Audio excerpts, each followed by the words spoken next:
Parte 2: o corpo vital do ser humano na atual época área. Capítulo 1: Natureza e funções. A humanidade está evoluindo atualmente na época área. O corpo vital tem funções, cor, forma, estrutura atômica e polaridade. Sua existência pode ser provada. Vimos que o ser humano é um ser complexo e se compõe de corpo denso, seu instrumento de ação, corpo vital, condutor da vitalidade que faz possível a ação, corpo de desejos, de onde vêm os desejos que compelem a ação, mente que controla os impulsos, dando um propósito à ação, ego que age e acumula experiência resultante da ação. O objetivo da vida é transformar os poderes latentes do ego em energia dinâmica, por meio da qual ele poderá controlar perfeitamente seus diferentes veículos e atuar como lhe pareça melhor.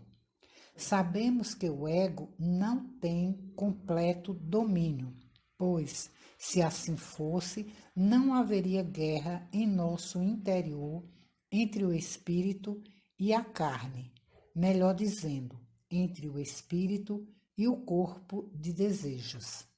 É esta guerra que desenvolve o músculo espiritual, assim como a luta constrói o músculo físico.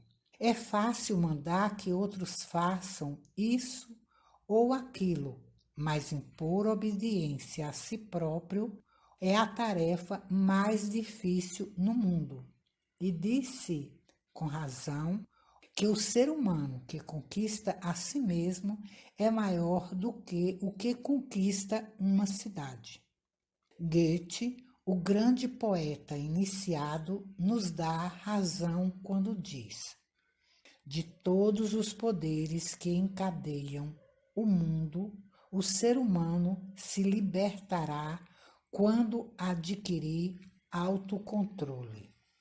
Além do corpo visível do ser humano que vemos com nossos olhos físicos, há outros veículos mais sutis que são invisíveis para a grande maioria da humanidade. No entanto, não são acessórios inúteis do corpo denso. Pelo contrário, são muito importantes pelo fato de serem impulsionadores de toda a ação. Se não existissem esses veículos sutis, o corpo denso ficaria inerte, insensível e morto. O primeiro desses veículos sutis, o qual chamamos de corpo vital, pode ser a avenida da vitalidade e que faz fermentar a massa morta de nossa envoltura em seus anos de vida e nos dá o poder de movermos. Quando nosso corpo visível atual brotou, primeiramente no espírito, era um pensamento forma, porém, gradualmente, foi se condensando e solidificando até se converter na cristalização química atual. O corpo vital foi o próximo emanado pelo espírito, também como um pensamento forma, e se encontra agora em seu terceiro grau de solidificação, que é o etéreo. O corpo vital, formado de éter, o qual tomou a seu cargo a construção do corpo denso por meio dos alimentos que ingerimos em nosso organismo. Ele governa todas as funções vitais, tais como a respiração, a digestão, a assimilação, etc., trabalhando por meio do sistema nervoso simpático. Outro veículo, ainda mais sutil, é o corpo de desejos. É o veículo de nossas emoções, sentimentos e desejos que gasta as energias acumuladas no corpo denso pelos processos vitais, graças ao controle que exerce sobre o sistema nervoso, cérebro espinhal ou voluntário. Durante sua atividade, o corpo de desejos está destruindo e rompendo continuamente os tecidos formados pelo corpo vital. É a guerra entre esses dois veículos que produz o que chamamos de consciência no mundo físico. As forças etéreas do corpo vital operam de tal maneira que convertem em sangue a maior parte possível dos alimentos, e o sangue é a mais alta expressão do corpo vital. A propagação é uma faculdade do corpo vital, que é o reflexo do espírito de vida, o segundo aspecto do espírito tríplice do ser humano. Conta-se que 2 querubins com espadas flamejantes se converteram em guardiões do Éden quando o ser humano foi expulso dali para que não comesse o fruto da árvore da vida, tornando-se imortal. Os querubins são a grande hierarquia criadora que se encarregou da terra no período solar, quando o corpo vital germinou e o espírito de vida foi despertado. Em nossa Bíblia, há uma descrição dos primeiros seres humanos da Terra. São chamados de Adão e Eva, porém, interpretando corretamente, Adão e Eva querem dizer a raça humana, a qual, pouco a pouco, se arrogou a faculdade de procriar, convertendo-se assim em seres livres. Dessa maneira, a humanidade obteve sua liberdade e se fez responsável perante a lei de consequência, pois, arrogando-se o direito de criar novos corpos, separou-se então da árvore da vida e de um estado que reconhecemos agora como etéreo. Quando aprendermos que temos um corpo vital feito de éter e que é a árvore da vida de cada ser humano, o qual nos proporciona a vitalidade necessária para nos movermos, então compreenderemos por que o poder de recriar e regenerar nossos corpos nos foi tirado para que aprendêssemos como vitalizar nosso imperfeito corpo denso. E compreenderemos também por que, assim como está na Bíblia, havia querubins com espadas flamejantes no portão do jardim do Éden para proteger aquela região. Foi para um bom propósito que esta faculdade nos foi tirada, não por maldade, ou para que o ser humano sofresse aflições e dores, mas porque somente por meio de existências ou vidas repetidas em corpos inferiores, podemos aprender a construir para nós um veículo adequado e bastante perfeito para ser imortalizado. Gradualmente, o ser humano saiu da sua condição etérea até alcançar sua condição sólida atual. Naquela época, podia viver em condições etéreas facilmente, como podemos viver hoje em dia nos 3 elementos do mundo físico. Na sua última etapa etérea, estava em contato interno com as correntes de vida que agora contatamos inconscientemente. Podia, então, centralizar em seu corpo a energia solar, absorvendo-a de uma maneira distinta da que emprega atualmente.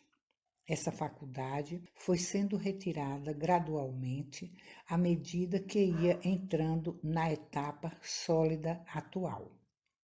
O corpo vital, assim chamado nas escolas de mistério do Ocidente, como já vimos, é um composto de 4 éteres de diferentes densidades, e o éter é a via de ingresso da força vital proveniente do Sol e o campo de ação da natureza que promove as atividades de assimilação, crescimento e propagação. Esse veículo é a contraparte exata de nosso corpo visível, molécula por molécula, órgão por órgão, com uma exceção da qual falaremos mais tarde. Porém, é um pouco maior e se estende além da periferia do nosso corpo denso, cerca de uns 4 centímetros. O baço é a entrada particular das forças que vitalizam o corpo denso. Na contraparte etérea desse órgão, a energia solar se transmuta em um fluido vital de cor rosa pálido. Daí se estende por todo o sistema nervoso e, uma vez cumprido o seu trabalho no corpo, sai irradiando torrentes de luz que se eriçam parecidas com os pelos do porco-espinho.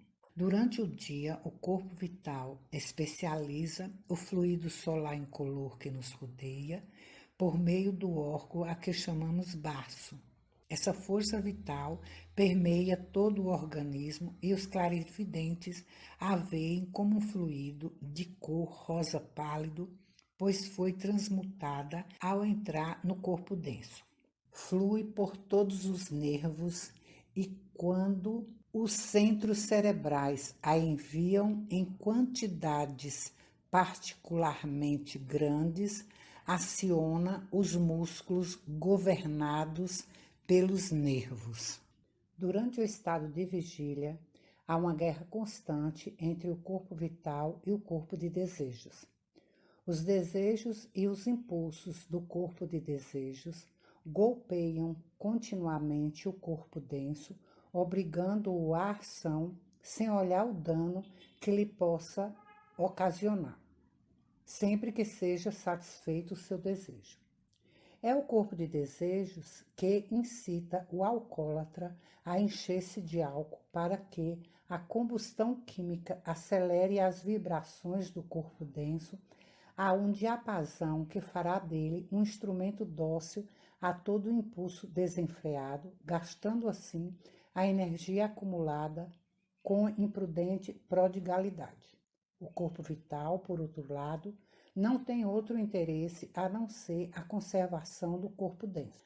Através do baço, especializa a energia solar incolor, que preenche o espaço e, por meio de um processo químico misterioso, transforma-a em fluido vital, em um lindíssimo rosa pálido, enviando-o então por todos os nervos e fibras do corpo. O corpo vital está sempre tratando de economizar a energia que acumulou do corpo denso e, portanto, está constantemente reparando os tecidos que foram destruídos pelos impactos do desenfreado corpo de desejos. 4 cores do corpo vital são indescritíveis, mas a quinta, que fica no meio das 5, é similar ao matiz da flor de pessegueiro recém-aberta. Essa é realmente a cor do corpo vital. Os corpos denso e vital do ser humano possuem forma definida, mas seu corpo de desejos é ainda de forma ovoide. Já foi demonstrado pela ciência que os átomos do nosso corpo denso estão mudando constantemente de tal maneira que todo o material que atualmente compõe nosso veículo terá desaparecido em uns poucos anos. No entanto, é de conhecimento comum que as cicatrizes e outras manchas se conservem desde a infância à velhice. A razão disto é que os átomos etéreos prismáticos que compõem nosso corpo vital permanecem inalterados do berço ao túmulo.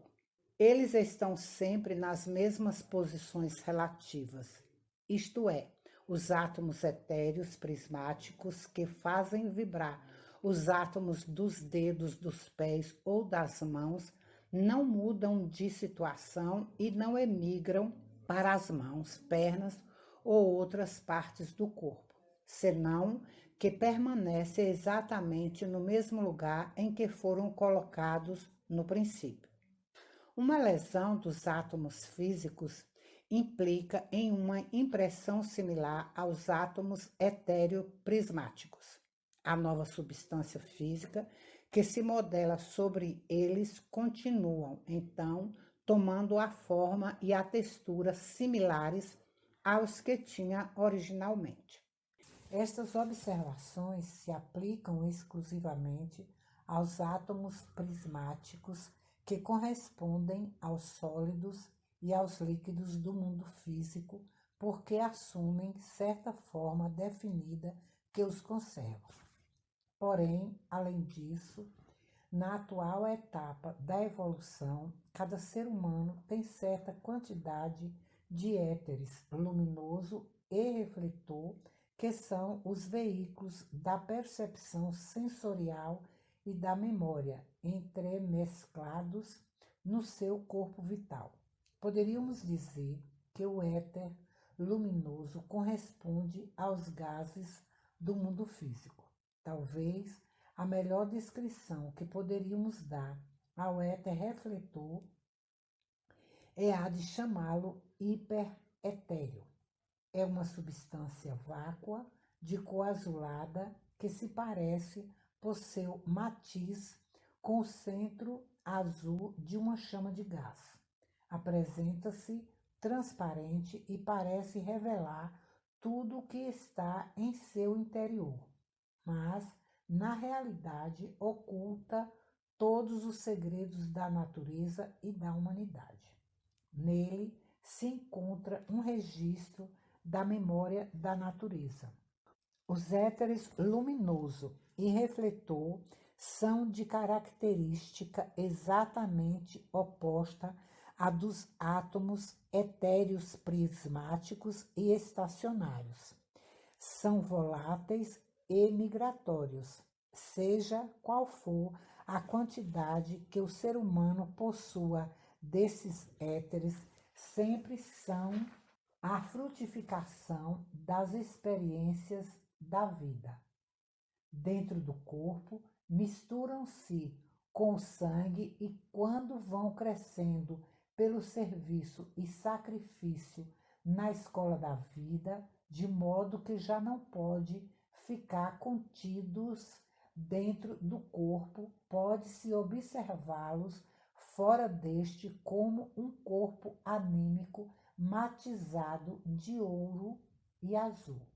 O azul é o que mostra o tipo mais elevado de espiritualidade, por ser o menor em volume e pode comparar-se ao núcleo azul da chama de gás, enquanto que a cor dourada forma a parte maior e corresponderia à parte de luz amarela que rodeia o núcleo azul da citada chama de gás.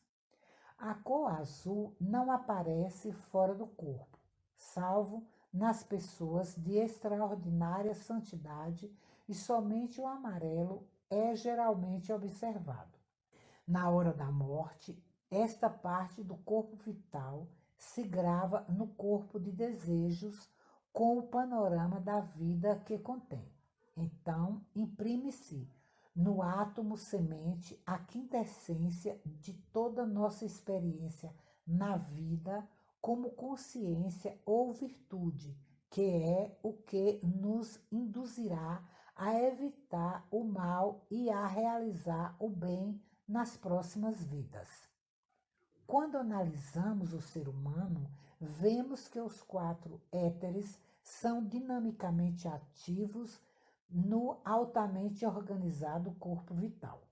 Graças às atividades do éter químico, o ser humano é capaz de assimilar os elementos e crescer.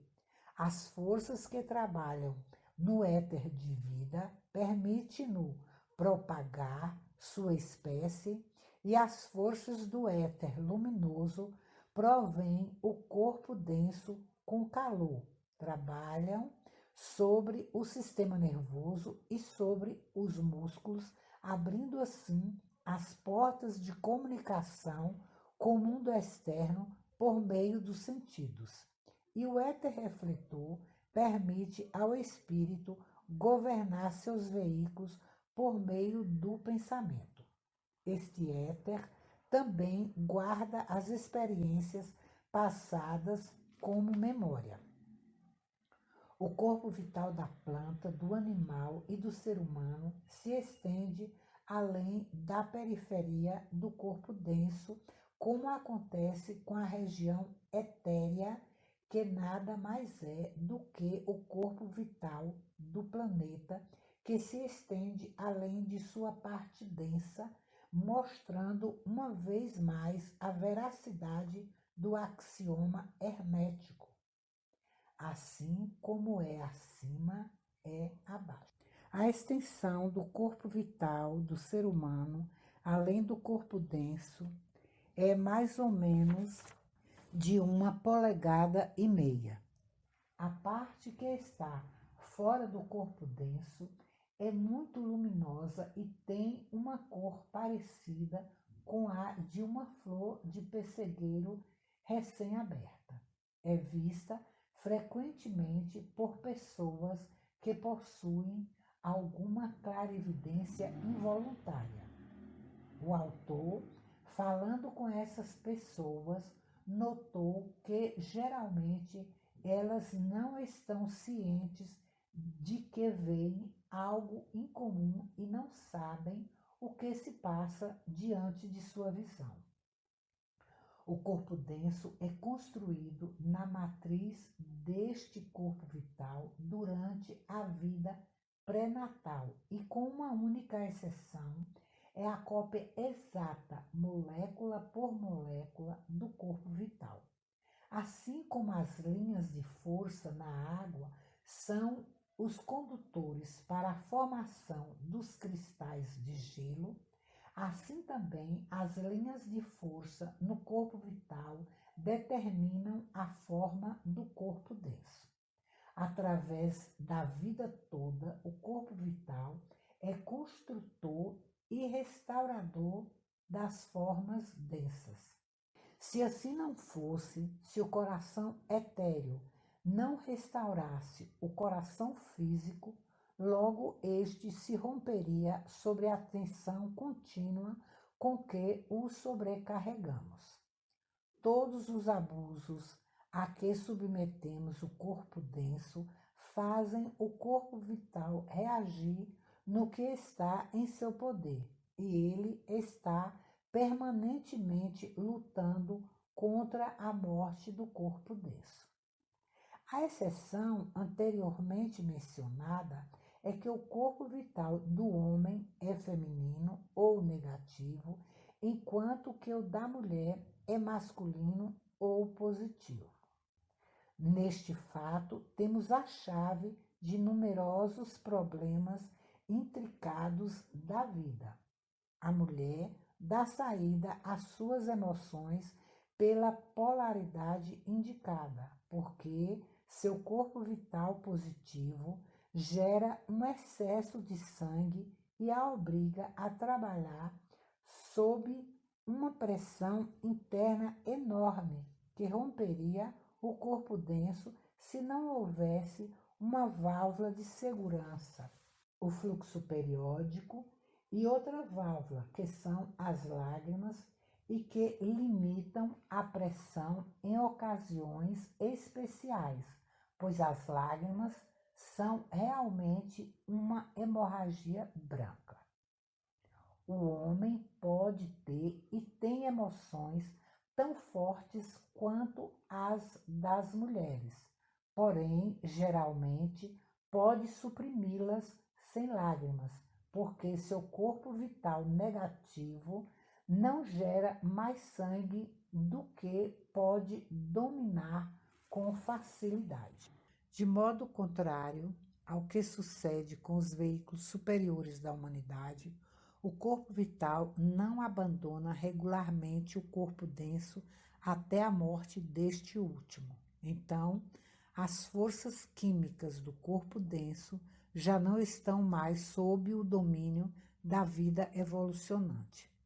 Elas prosseguem com seu trabalho para restituir a matéria à sua condição primitiva, desintegrando-a e tornando-a apta para a formação de outros corpos na economia da natureza.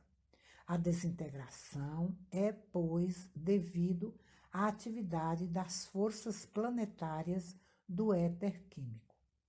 A textura do corpo vital pode comparar-se, até certo ponto, com uma destas figuras formadas por centenas de peças de madeira entrecruzadas e que apresentam inumeráveis pontos ao observador.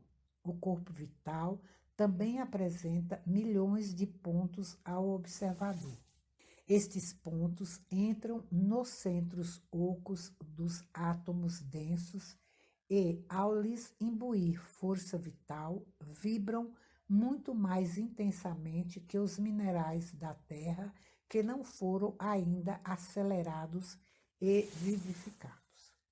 Quando uma pessoa se afoga ou cai de uma grande altura ou fica congelada, o corpo vital abandona o corpo denso, cujos átomos ficam temporariamente inertes em consequências, mas quando volta a si, os pontos tornam a penetrar os átomos densos.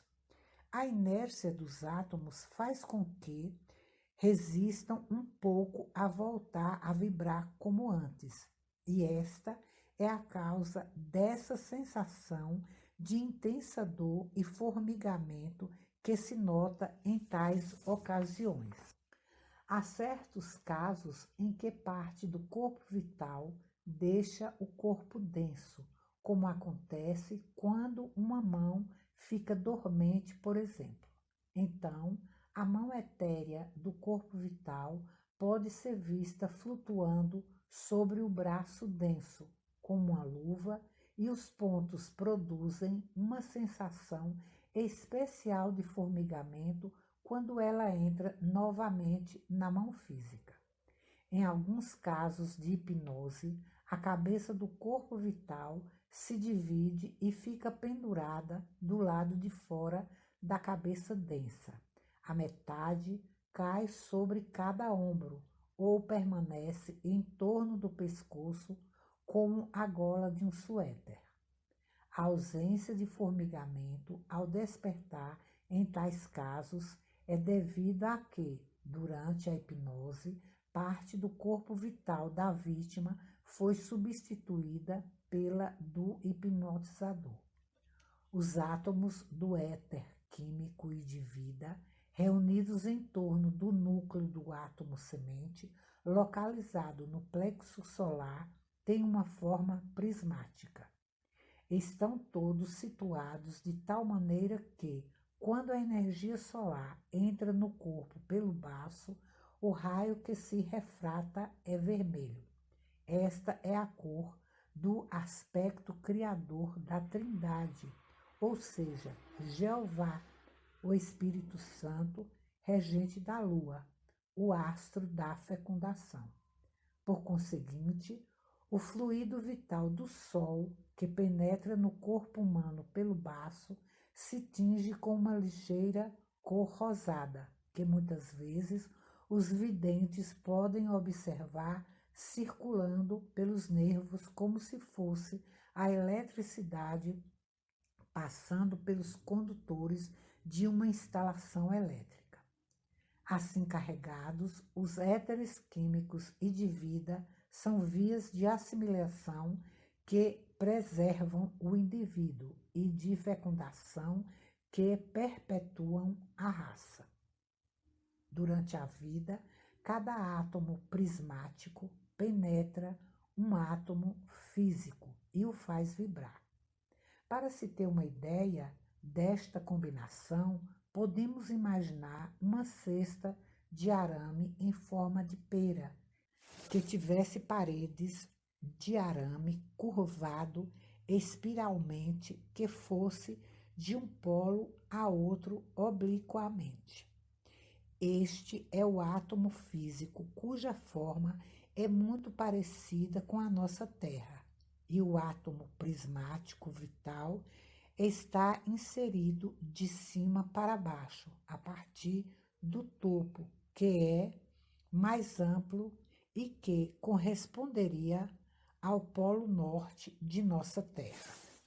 Assim, a ponta do prisma penetra o átomo físico no ponto mais estreito, que corresponde ao polo sul de nossa Terra, e todo o conjunto parece com um peão que gira e bamboleia enquanto vibra intensamente. É desta maneira que nosso corpo se enche de vida e é capaz de se mover. É digno de nota que nossa Terra está compenetrada de maneira similar por um corpo cósmico de éter, e as manifestações da natureza que chamamos de aurora boreal e aurora austral são correntes etéreas que circundam a Terra do polo ao equador, como fazem as correntes do átomo físico. Os éteres luminoso e refletor são as avenidas da consciência e da memória. No indivíduo comum, encontram-se um tanto atenuados e não tomaram ainda uma forma definida.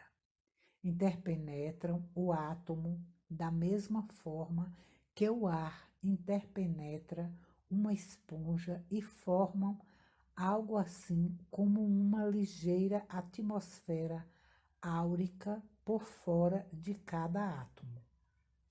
Se tivéssemos dito que o corpo vital está formado de prismas ao invés de pontos, teria sido mais exato, pois é pela refração através destes minutos prismas que o fluido solar incolor se transforma em rosáceo, como foi indicado por outros escritores além do autor.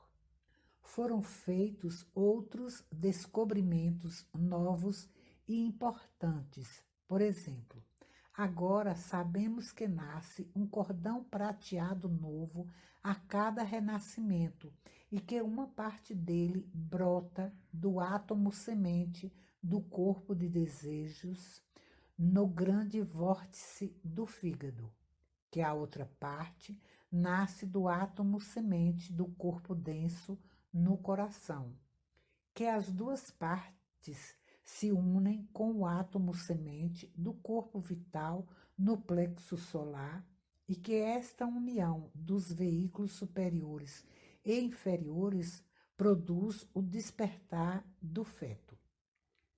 O desenvolvimento posterior do cordão entre o coração e o plexo solar durante os primeiros 7 anos tem uma importante relação com o mistério da infância, assim como o seu desenvolvimento mais amplo do fígado no plexo solar, que tem lugar no segundo período setenário da vida da criança, contribui para a adolescência. A realização total do cordão prateado marca o final da vida infantil e desde tal momento, a energia solar, que entra pelo baço e se tinge pela refração através do átomo semente prismático do corpo vital, situado no plexo solar, começa a dar um colorido individual e distinto à aura que observamos nos adultos. Assim como o éter leva a placa sensível da câmara escura da máquina fotográfica uma impressão fiel da paisagem em torno dos seus menores detalhes, sem ter em conta se o fotógrafo os observou ou não, assim também o éter contido no ar que respiramos leva consigo uma imagem fiel e detalhada de tudo ao nosso redor e não somente as coisas materiais, como também das condições que existem em cada momento em nossa aura. O mais fugaz pensamento, sentimento ou emoção se transmite aos pulmões, onde é injetado no sangue. O sangue é um dos produtos mais elevados do corpo vital, porque é o agente que leva alimento a todas as partes do corpo e é também o veículo direto do ego.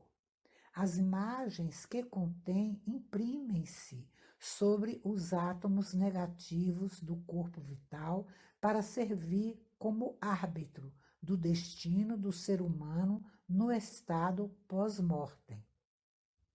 Em muitas mulheres, nas quais o corpo vital é positivo e nas pessoas mais evoluídas de ambos os sexos, cujos corpos vitais estão sensibilizados por uma vida pura e santa, pela oração e concentração, esta memória supraconsciente inerente ao espírito de vida está, até certo ponto, além da necessidade de envolver-se em matéria mental ou de desejos para compelir a ação.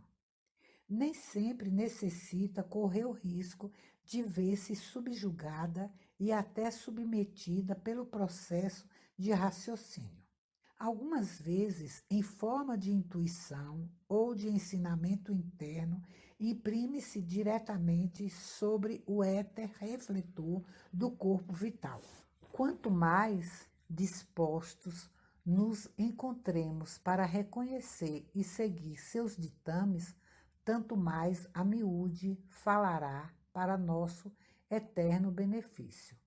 Por suas atividades durante as horas de vigília, o corpo de desejos e a mente estão constantemente destruindo o veículo denso. Cada pensamento e movimento destroem tecidos. Por outro lado, o corpo vital se dedica totalmente a restaurar a harmonia e a reconstruir o que outros veículos estão destruindo. No entanto, não é capaz de sempre resistir completamente aos poderosos impactos dos impulsos e dos pensamentos.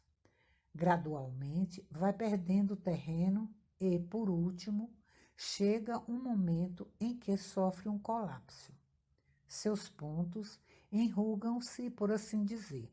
O fluido vital cessa de circular pelos nervos em quantidade necessária. O corpo se torna sonolento. O pensador se encontra tolhido por sua sonolência e se vê obrigado a sair dele, elevando-se o corpo de desejos consigo. Esta saída dos veículos superiores deixa o corpo denso interpenetrado pelo corpo vital no estado a que chamamos sono. Como um sábio general, o ego segue uma conduta análoga. Não começa sua campanha adquirindo domínio sobre uma das glândulas, pois estas são expressões do corpo vital. Nem seria possível adquirir domínio sobre os músculos voluntários, porque estão muito bem defendidos pelo inimigo. Essa parte do sistema muscular involuntário, que está sob o domínio do sistema nervoso simpático, seria também inútil para esse objetivo. O ego deve conseguir um contato mais direto com o sistema nervoso cérebro-espinhal. Para fazer isso e assegurar uma base de operações no mesmo campo inimigo, ele deve controlar um músculo que é involuntário e que, não obstante, está relacionado com o sistema nervoso voluntário. Este músculo é o coração. O sangue é a expressão mais elevada do corpo vital porque nutre o organismo físico. É também, em certo sentido, o veículo da memória subconsciente e está em contato com a memória da natureza situada na divisão mais elevada da região etérea. O sangue carrega as imagens da vida dos antepassados aos descendentes durante gerações, quando é um sangue comum, como o que se produz pela endogamia. O amor e a unidade no mundo do espírito de vida encontram sua contraparte ilusória na região etérea, a qual estamos relacionados pelo corpo vital, sendo este último o que produz o amor e a união sexual.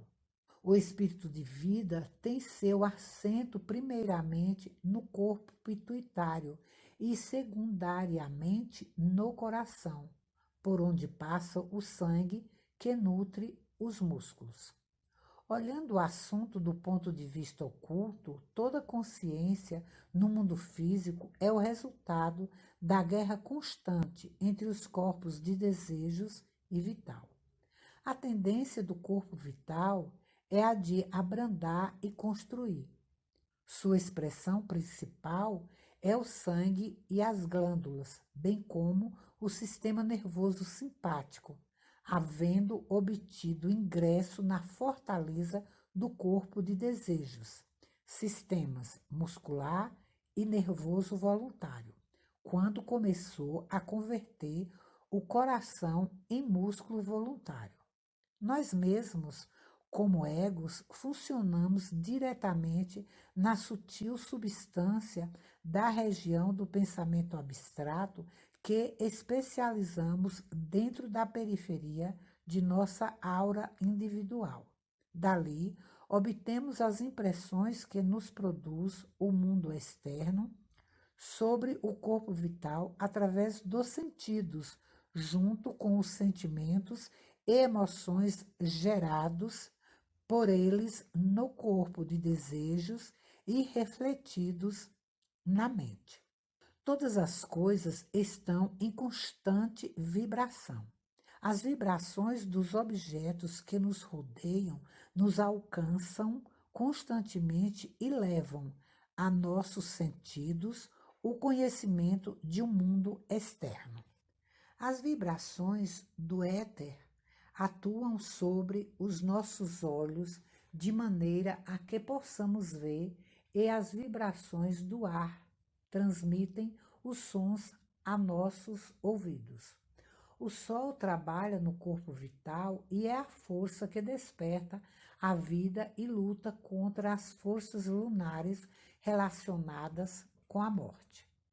Assim como nas águas de um lago as árvores aparecem invertidas, parecendo que a folhagem se acha no mais profundo da água, assim também o aspecto mais elevado do espírito, espírito divino, encontra sua contraparte no mais inferior dos três corpos, corpo denso.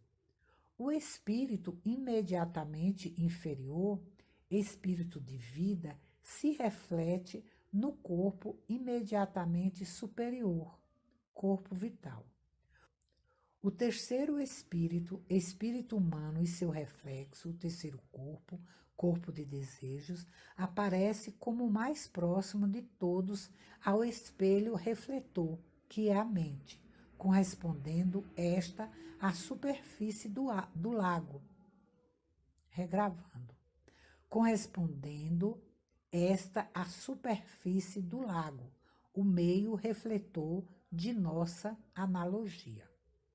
Assim como os corpos vital e de desejos planetários interpenetram a matéria densa da Terra, assim também os corpos vital e de desejos interpenetram o corpo denso da planta, do animal e do ser humano. Um corpo vital de éter compenetra o corpo visível, como o éter permeia todas as outras formas, com a exceção de que os seres humanos especializam uma quantidade maior de éter universal do que as outras formas. Este corpo etéreo é o instrumento que usamos para especializar a energia vital do Sol.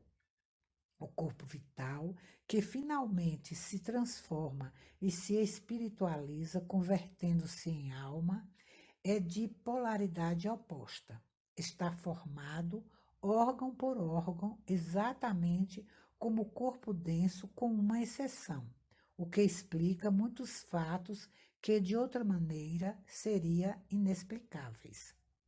Como a mulher tem um corpo vital positivo, ela amadurece antes que o homem, e as partes do corpo que têm certa semelhança com as plantas, como o cabelo, crescem mais e são mais exuberantes.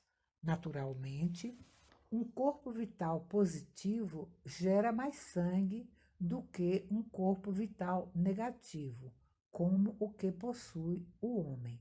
Daí que exista na mulher uma pressão sanguínea maior, da qual tem necessidade de se livrar mediante o fluxo mensal, produzindo-se, ao cessar na menopausa, uma espécie de segundo crescimento da mulher, a qual adquire os caracteres que chamamos matrona. Os impulsos do corpo de desejos empurram o sangue através de todo o sistema com diferentes graus de velocidade, de acordo com a força das emoções. Como a mulher tem um excesso de sangue, ela atua sobre uma pressão muito mais elevada que o homem. E, se bem que esta pressão diminui durante o fluxo menstrual, há momentos em que necessita de uma válvula de escape extra. São as lágrimas femininas que, em realidade, constituem uma hemorragia branca, que age como uma válvula de segurança para remover o fluido excessivo. O homem, ainda que seja capaz de sentir emoções talvez tão fortes quanto a mulher, não é tão propenso às lágrimas porque não tem mais sangue do que pode utilizar normalmente. Em consequência de sua polarização positiva na região etérica do mundo físico, o campo de ação da mulher tem sido a casa e a igreja, onde está rodeada de amor e paz, enquanto que o homem atua na luta dos fortes para que sobreviva o mais apto, uma luta sem quartel no denso mundo físico, onde seu corpo é positivo. Desta forma, a mulher foi a percussora da cultura, sendo a primeira a desenvolver a ideia de uma vida boa. E graças a isso, ela se tornou um expoente muito estimado entre os antigos e tem estado nobremente na vanguarda desde então. Como todos os egos encarnam alternadamente como homens ou como mulheres, não há, na verdade, proeminência alguma. É simplesmente os que se encarnam num corpo denso do sexo feminino têm um corpo vital positivo e são, portanto, mais sensíveis às coisas espirituais do que quando o corpo vital é negativo, como o do varão. A mulher tem um corpo vital positivo e, portanto, está em contato intuitivo com as vibrações espirituais do universo.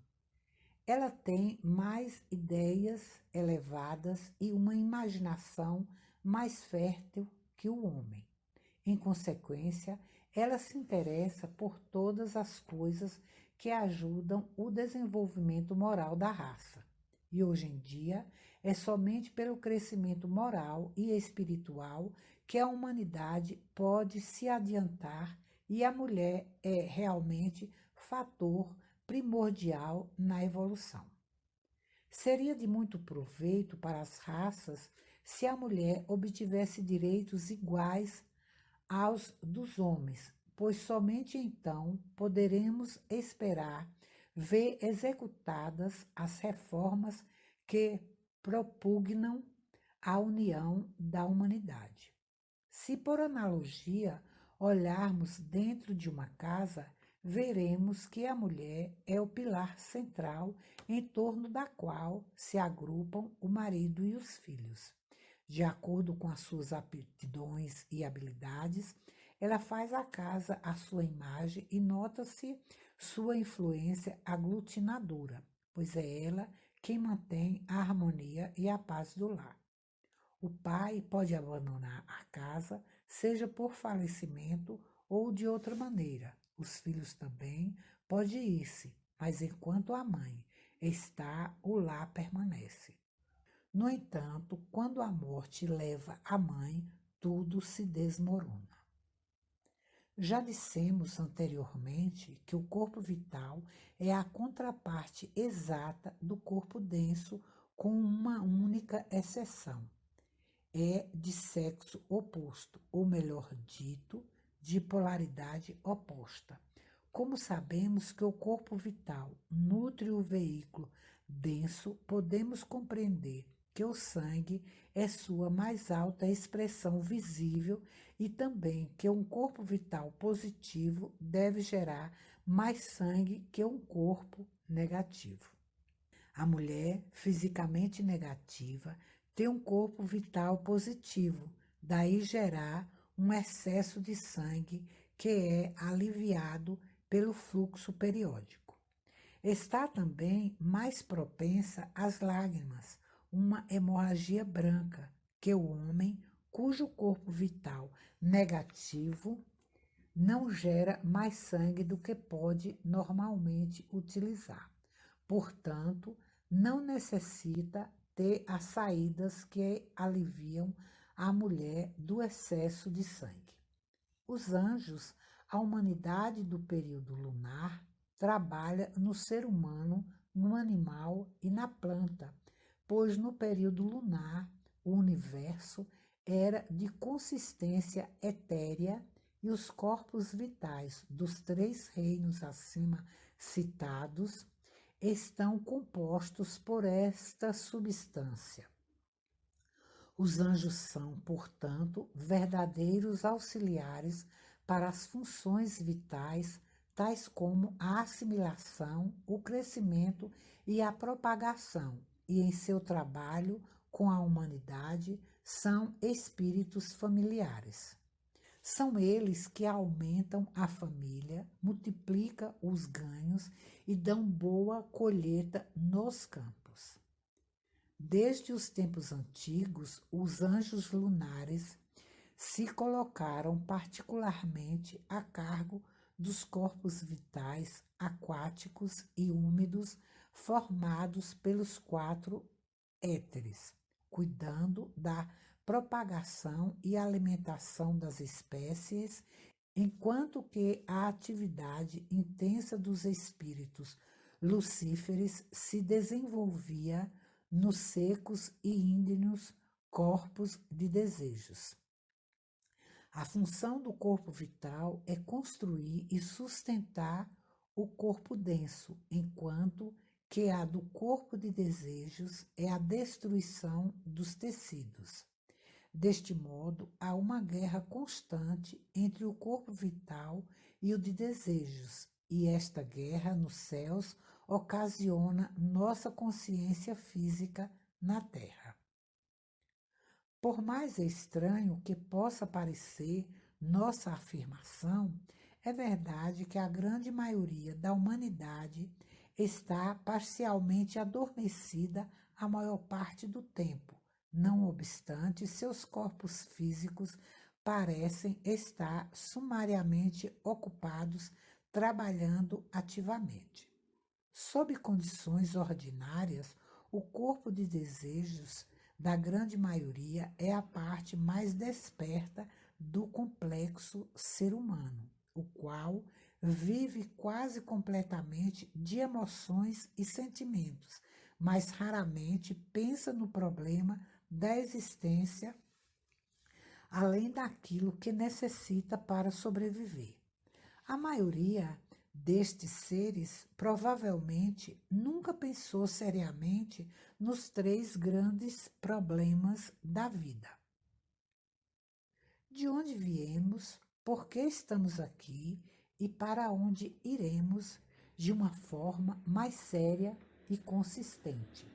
Seus corpos vitais estão trabalhando para reparar os destroços feitos pelo corpo de desejos no corpo denso e subministrando a vitalidade que será logo malgastada na gratificação de seus desejos e emoções. Este combate intenso entre o corpo vital e o de desejos é que gera a consciência no mundo físico e faz homens e mulheres tão ativos que, do ponto de vista do mundo físico, nossa afirmação de que eles estão parcialmente adormecidos parece ser uma mentira. No entanto, examinando todos os fatos, chegamos à conclusão de que é assim e podemos acrescentar que este estado de coisas está de acordo com os desígnios das grandes hierarquias que estão a cargo de nossa evolução. Essa destruição efetua-se constantemente e não é possível salvaguardar-se de todos esses destruidores, nem essa é a intenção. Se o corpo vital tivesse um poder ininterrupto, construiria cada vez mais usando toda a energia com esse propósito. Não haveria consciência ou pensamento algum. A consciência se desenvolve porque o corpo de desejos restringe e endurece as partes internas. O tríplice espírito lançou uma tríplice sombra sobre o mundo da matéria e assim se desenvolveu o corpo denso como contraparte do espírito divino, seguido do corpo vital, réplica do espírito de vida e logo o corpo de desejos, imagem do espírito humano. Finalmente, formou-se o elo da mente entre o tríplice espírito e o tríplice corpo. Este foi o começo da consciência individual e marca o ponto onde termina a involução do espírito na matéria e começa o processo evolutivo através do qual a sua libertação se inicia. A involução envolve a cristalização do espírito em corpos, porém a evolução depende da dissolução dos corpos, a extração da substância anímica desses corpos e a alquímica amalgamação da alma com o espírito. Há vários meios para demonstrar a realidade e a existência do corpo vital. Em primeiro lugar, existe uma máquina fotográfica. Talvez se possa encontrar entre os espíritas de sua cidade um capaz de tirar fotografia dos espíritos. Embora existam truques bem conhecidos dos fotógrafos para produzir retratos falsos, foi provado que, sob condições onde a fraude é impossível, foram tiradas fotos de pessoas que já haviam morrido. Estas pessoas puderam envolver-se em éter, matéria a qual o corpo vital é construído e que é visível para a lente fotográfica. Com o próprio autor, aconteceu uma vez ser fotografado quando viajava em seu corpo vital de Los Angeles a São Pedro para despedir-se de um amigo a bordo de um navio a vapor. Coincidentemente, ele estava entre aquele amigo e a máquina fotográfica de outro amigo que, naquele momento, fotografava o barco, e a semelhança foi tanta que muitos o reconheceram. Além disso, temos o fenômeno dos cachorros que seguem certas pessoas pelo cheiro de sua roupa usada, a qual está impregnada de éter do corpo vital. Éter que se estende mais ou menos 1,5 polegadas além do corpo denso. Portanto, a cada passo que damos, esse fluido invisível e radiante penetra a terra. No entanto, comprovou-se que cães de raça que estavam perseguindo um criminoso em fuga ficaram desnorteados e perderam a pista quando o fugitivo calçou patins e continuou sua fuga sobre o gelo. Os patins o elevaram acima do solo e então o corpo vital, que se estendia por baixo de seus pés, não pôde impregnar o gelo e então, ficando sem pista, os cachorros não puderam descobri-lo. Resultados similares foram obtidos por uma pessoa que usou pernas de pau para se afastar do lugar de seu crime. Temos também o caso do magnetizador que extrai de seu paciente as partes enfermas do corpo vital, as quais são substituídas por éter renovado, permitindo assim as forças vitais circularem pelo órgão físico enfermo, efetuando-se a cura. Se o magnetizador não tiver cuidado de tirar de si o fluido etéreo, escuro e gelatinoso, isso é, os miasmas humanos que extraiu e absorvê-lo em seu próprio corpo, então ficará enfermo. Se não houvesse aquele fluido invisível, o fenômeno da cura do enfermo e da enfermidade do magnetizador não se produziria. Finalmente, poderíamos dizer que, se reúnem as condições necessárias e não falta a decisão, existe uma possibilidade muito grande para que uma grande quantidade de pessoas veja por si mesmo o corpo vital. É mais fácil nos países do sul, onde os defuntos são enterrados logo após seu falecimento. Deve-se escolher um dia que seja o mais próximo da lua cheia.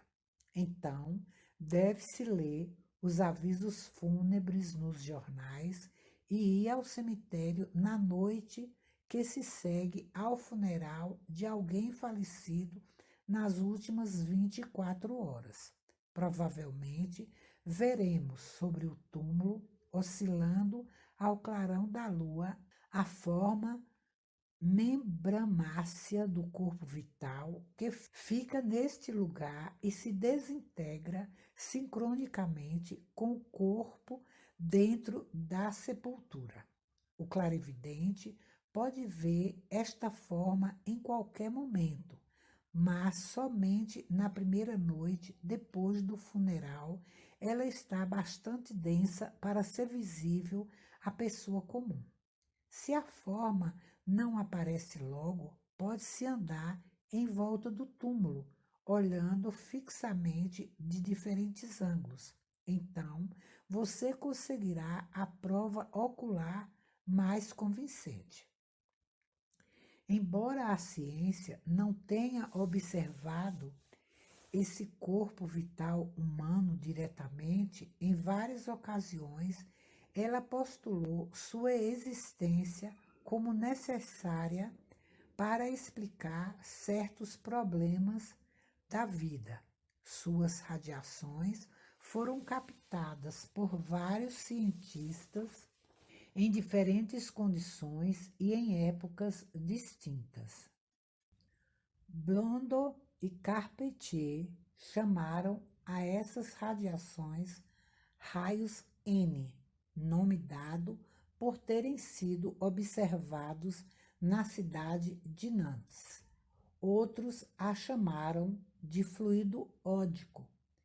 Investigadores científicos que conduziram pesquisas sobre fenômenos psíquicos fotografaram o corpo vital quando era extraído através do baço por espíritos materializadores. Dr. Otis, por exemplo, obteve 2 fotografias de uma materialização graças ao médium alemão Mina Denler.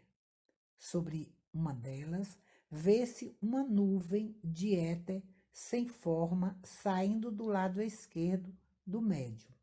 A segunda foto, tirada uns instantes mais tarde, mostra o espírito já materializado de pé ao lado do médium. Outras fotografias tiradas do médium italiano Eusapia Palladino por cientistas mostraram uma nuvem luminosa flutuando sobre seu lado esquerdo.